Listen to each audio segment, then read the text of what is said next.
This is a movie review about the 2003 Philippine drama film Magnifico, directed by Mario J. De Los Reyes, written by Michiko Yamamoto. This review aims to rate the film's following elements: literary design, visual design, cinematography, editing, and sound design. Literary design. First, the story. Magnifico is a heart-wrenching movie about a young boy from a lower-class family trying to be the best he can be in an unforgiving world. Throughout the movie, we see what kind of person Magnifico is: an innocent boy filled with compassion. What makes the story so great is how it shows the difference between the perspectives of both the young and old. We see Magnifico worrying about stuff that adults should worry about. He was even able to do something about it, whereas the adults couldn't. Now, the plot twist was shocking. I mean, that's what a plot twist is supposed to do: shock you. The problem was that it felt a little bit too forced, but it still had a big impact on both the story and the audience. The characters. First off, we have Magnifico, an innocent boy with a golden heart, a great contrast towards every other character in the movie. Then we have his family. His family includes his hardworking and honest father, a realist but caring mother, a special sister, a brother who just wants to help his family by however means possible, and his loving grandmother. Now, we also have other supporting characters, from his brother's cocky friend to the tendera chasing after Mang Doming, the fairly wealthy neighbor. Every character shown in the film was fairly well written, all of them being very realistic for the setting, with each of them having their distinct and unique personalities. The good thing about this movie is that it doesn't throw away the side characters. Over the course of the movie, Magnifico's daily interactions were shown with these characters, and in the end of the movie, it was able to bring these characters together one last time in a very emotional scene. The setting. The movie took place in the municipality of Lumban in the province of Laguna, here in the Philippines. Possibly set in the late 2000s, the setting was appropriate for the movie's plot. Fun fact actually, Lumban is known as the embroidery capital of the Philippines, and here in the movie we can see Magnifico's mom, or sometimes his grandma, embroidering. So, a little bit of background in the movie. Magnifico was directed by Mario J. De Los Reyes and written by Michiko Yamamoto. We don't have much background on the movie, but we did find out that Magnifico gained an international acclaim as an indie film in major international film festivals. It actually had 31 wins and 11 other nominations. It also won the Crystal Bear Award for the 2004 Berlin International Film Festival Children's category, as well as the Duchess Kinder Hilfswerk Grand Prix, if I pronounce that correctly. In the same year, it also had 7 major awards in the famous awards. It also had a bunch of awards in Gawad Urian Awards and in the Golden Screen Awards. Also in the FAP Awards. Oh wait. Oh no.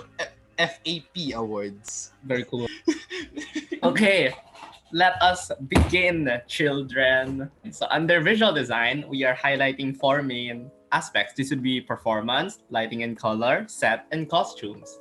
So, first and foremost, for performance, considering that a lot of the, well, not a lot, I would say like a good one fourth or half of the total actors on screen or the main cast are actually teenagers and children. And considering how a lot of other films struggle with having child actors, this film is actually pretty good. Considering, like, Magnifico was a pretty pitiful child, and autistic sister girl is also a pretty pitiful child. She's not autistic. She's not autistic. She's not autistic.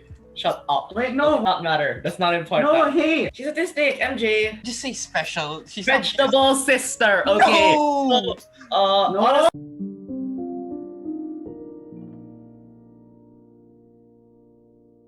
especially the sister who has special circumstances, the acting there is actually quite good. I would say the weakest performances would actually be from the brother, his older brother, and the romance story with the girl, because it's pretty short and it's not developed as much. For lighting and color, considering it's a 2003 film, it would be unfair to compare it to what we have today. So I'm gonna compare it with pieces at the time. Honestly, it's not bad. It's not that bad. It's not the best, considering there were horror movies, or just movies in general out that time that had a lot better lighting. It's okay. We'll give lighting in color. It's passable. Honestly, it's not. It won't hurt your eyes, but it's not eye candy to look at. For the set, now this is actually pretty good. Their set is actually pretty impressive. When you look at it, you really do. It really is convincing that they're in the province or some undeveloped place somewhere. Especially the carnival scene. That was pretty good. And of course, costumes.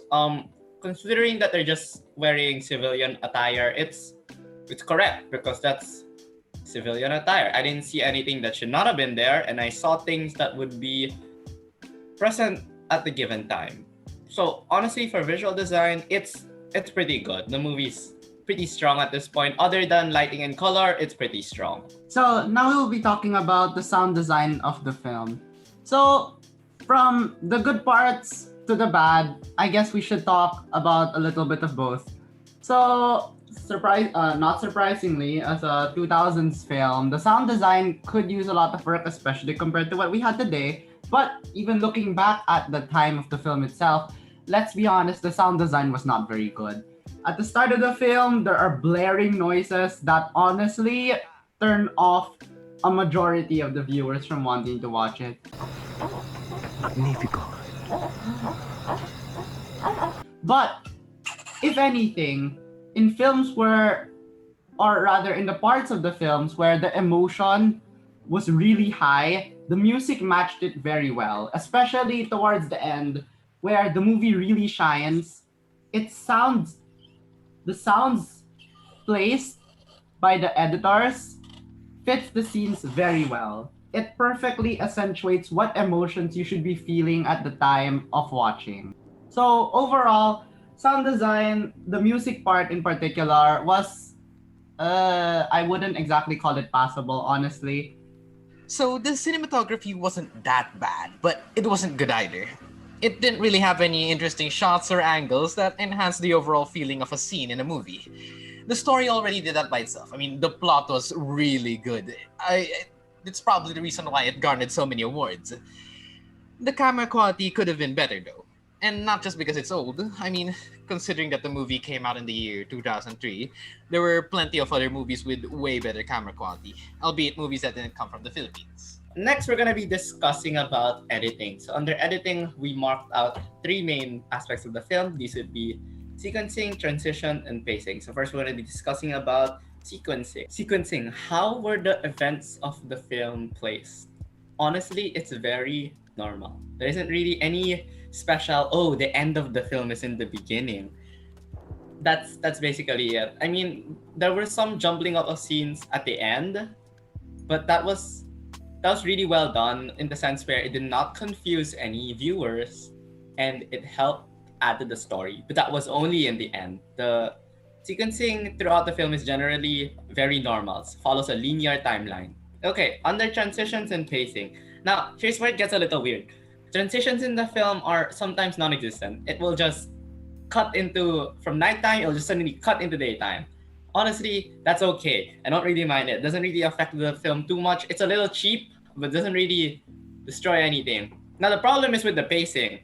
Because for some short parts of the film, it will cut from 1 minute nighttime to 1 minute daytime, back to 1 minute nighttime. And that's a little strange because the second half of the film is really slow. It's really nice because it's really slow. While the first half of the film is just shooting things at you at light speed, and it's honestly not a fun experience. Which is why I really do dislike the first half of the film because of this. The pacing is just, for the first half, it's just all over the place. While the pacing in the second half is like, it's really good. It's a really strong story. It's nice and slow. It's a nice slow burn. So, the ratings according to our review, first off, is literary design. I would give it a 9.5 out of 10, but I don't like decimals, so I'd give it a 10. 10 out of 10 would cry again. For the cinematography, I'd give it a 6 out of 10. About above average, still average. For music and sounds, I'd give it a 5 out of 10. It could be a lot better. So for set design, 9 out of 10. This is a really strong part of the movie. Very convincing. Pretty good quality. Actually, no. Good. Just good. Just outstanding quality of props. And lastly, of course, editing. This would be a 7 out of 10. Could have been an 8 or 9. Just the pacing really just destroys everything. dang, the first half of that movie was just slow burn, but like not an enjoyable slow burn. Okay. Yeah. Okay, very good.